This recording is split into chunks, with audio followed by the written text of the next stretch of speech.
whether or not you're going to be able to bring that up into, let's say, the top 5. It's hard to say what's going to be that very next Big Mac, and it's not until we get it out into the restaurants and we see how it resonates with our consumers over time. It automatically starts making the smoothie. So altogether, it's about 30 seconds from the time you start it, pull the cup, and pour. Quality cannot be consistent for the crew to remember how to make it and for it to be able to be delivered to the customer in a way that we're proud of. You think you crave McDonald's for the fries, the nuggets, the nostalgia? But what if that craving isn't really about taste at all? What if you've been conditioned biologically, emotionally, and psychologically to want it? The real reasons you crave McDonald's run far deeper than flavor, and they're by design. You're driving home after a long day, you're tired, maybe a little stressed, and out of nowhere, you get that familiar pull in your gut, a craving. Salty, crispy fries, the soft sweetness of a McFlurry, that unmistakable smell of a McDonald's drive-thru as you roll down the window. You don't need it, you know it's not healthy, but it doesn't matter. That red and yellow sign might as well be calling your name. So why do you crave it? Why is McDonald's one of the most addictive fast food brands in the world? The truth? It's not just about taste, it's about memory, biology, psychology, chemistry, and culture, all weaponized into a craving machine. Let's break it down. It starts before you even taste anything. The branding is intentional. Red and yellow stimulate hunger. Psychologists have known this for decades. Red increases heart rate and urgency. Yellow makes you feel happy, energetic. Together, they're engineered to get your attention fast, even if you're not hungry. And once they've got your eyes, they go for your brain. Because the moment you associate that logo with reward, whether it's a childhood Happy Meal or a late-night cheeseburger binge, your brain begins building a neural connection. Over time, just seeing the golden arches can activate your dopamine system. And here's the kicker. It doesn't matter if you actually go to McDonald's or not. Anticipation alone is enough to light up your reward pathways. That's not a craving you control, that's conditioning. Then comes the smell. McDonald's doesn't just cook food, it designs how it smells. The fries have a distinct aroma that isn't just potatoes and oil. It's a curated scent, enhanced by chemicals that mimic beef flavor, even in products that don't contain much beef at all. Their fry oil, for example, is infused with natural flavor additives to give it that rich, mouth-watering smell. Even though the potatoes themselves are bland and par-fried in a factory. You're not smelling food, you're smelling a memory of food, supercharged to hijack your senses. Now let's talk about texture. Crunchy on the outside, soft on the inside. That contrast is biologically satisfying. It tells your brain the food is safe, cooked, and high calorie. And that's exactly what your body wants when you're stressed or low on energy. Every McDonald's bite is engineered to be hyper-palatable, the perfect blend of sugar, salt, and fat. This isn't accidental. It's calculated. That combo hits a part of your brain called the nucleus accumbens, the same region involved in drug addiction.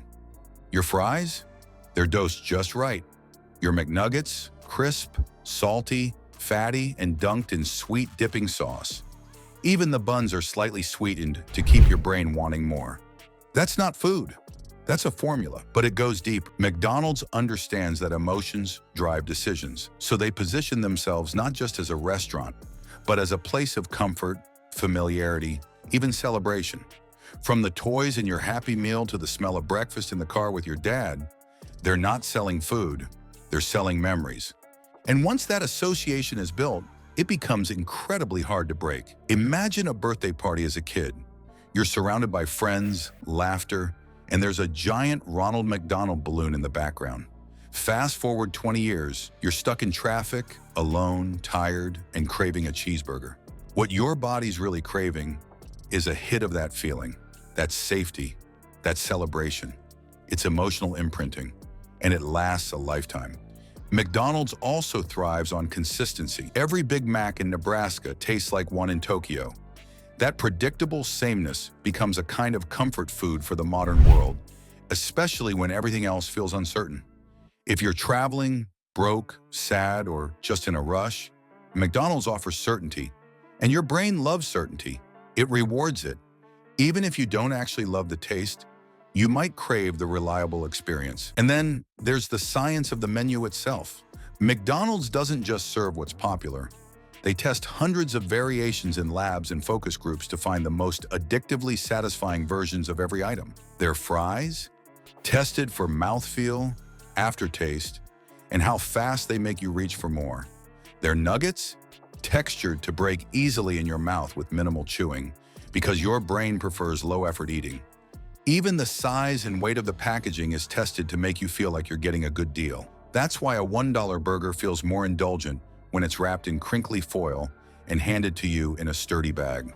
You're not just eating, you're participating in a sensory event. And don't forget timing. That craving, it doesn't happen randomly. McDonald's tracks peak traffic times, holidays, weather patterns, and even major sporting events to push out ads that hit you when you're most vulnerable. You see a perfectly timed commercial during a rainstorm or after a long work shift. You smell the fries from someone else's car. You hear that little ba-da-ba-ba-ba jingle. Suddenly, the idea of cooking tonight seems like a burden. And there you are, in the drive-thru. Again, even their app plays into it. Digital loyalty programs reward you for coming back. Order 5 times, get a free fry. Download the app, unlock a surprise deal. These are variable rewards, the same tactic used in slot machines and TikTok. You never know what you'll get next, which makes it more addictive. That's why McDonald's is no longer just a restaurant. It's a habit system, a routine, a ritual. But here's the most important part. It's not just you. Millions of people crave McDonald's. Some feel guilty about it, some don't care. But nearly all of us have felt that pull at some point. And that's the final layer of the craving machine. Social reinforcement. It's not taboo to eat McDonald's. It's practically patriotic. Celebrities promote it. Athletes eat it. You can joke about it with friends or use it as a reward. It's not shameful. It's normalized. So you're not just craving a cheeseburger, you're craving connection, a moment of shared culture, a feeling that says, you've earned this. It's okay. But is it okay? The real question isn't why you crave McDonald's. It's what it's costing you. Because these cravings are powerful, but they're also manufactured. You weren't born loving McDonald's. You were taught, conditioned, rewired, and every time you give in, that loop strengthens. It's not just about eating fast food. It's about being controlled by fast food. And the scariest part? You'll probably crave it again tomorrow. Even now, just reading this, you might be picturing those fries, hearing that jingle, smelling that salty air as you open the paper bag. That's not an accident. That's branding, biology, memory, and manipulation. So what do? You don't have to swear off McDonald's forever, but you should understand the machine behind the craving. Recognize it, question it, break the loop. Because if you don't, someone else is deciding your next meal for you, and it's probably wrapped in yellow paper.